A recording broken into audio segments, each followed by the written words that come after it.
샬롬, 날마다 말씀 따라를 통해 말씀을 묵상하며 하나님의 은혜를 경험하시기를 바랍니다.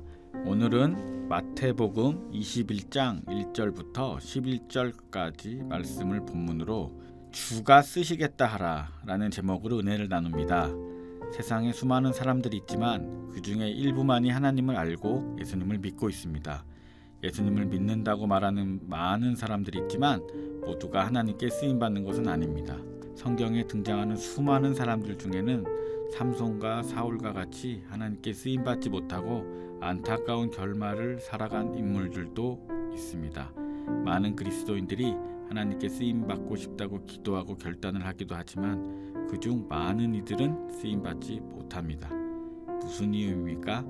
하나님의 크신 뜻을 우리가 다 헤아릴 수 없지만 하나님께서 우리를 통해 생각지도 못한 놀라운 일을 하시길 바랄 때가 많습니다. 나의 실력과 노력보다 하나님께서 더 크게 역사하기를 기대합니다. 그렇게 해서 하나님께 영광을 올려드리고 싶다고 말합니다. 그런데 그것이 진정한 하나님께 영광을 올리는 것입니까?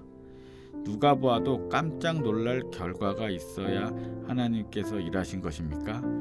하나님의 역사는 크고 놀라운 몇 번의 사건 속에만 존재하는 것이 아니라 우리의 삶의 작은 영역에서 더욱 많이 일어나고 있습니다. 특별한 은혜만이 하나님의 역사가 아니라 나의 작은 삶 모두가 하나님의 역사이자 영광인 것입니다. 예루살렘 근처의 한 마을에 나귀 한 마리가 있었습니다.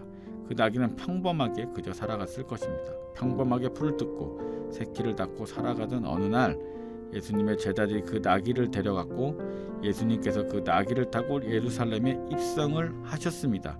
그 나귀는 자신이 예수님의 십자가 길에서 쓰임받을 것을 몰랐을 것입니다. 그저 평범한 나귀의 일상에 예수님이 찾아오셔서 특별한 나귀로 만들어주셨습니다. 우리의 인생도 특별할 것 없이 평범해 보일 때가 더 많습니다. 그러나 보잘것없는 우리 인생 속에 하나님께서 찾아오셨고 또한 하나님께서 우리와 함께 하시기에 우리는 특별한 하나님의 사람이 되는 것입니다. 우리의 삶의 극적인 사건도 하나님의 은혜요. 평범하게 별일 없이 살아가는 것도 하나님의 은혜입니다. 우리가 특별해서가 아니라 특별하신 하나님께서 우리를 쓰시겠다고 부르셨기에 우리의 삶이 하나님께 영광되고 소망이 있음을 고백하는 삶 되기를 바랍니다. 오늘의 기도, 부르신 주님을 따라 주의 영광을 위해 쓰임받는 가정이 되게 하소서.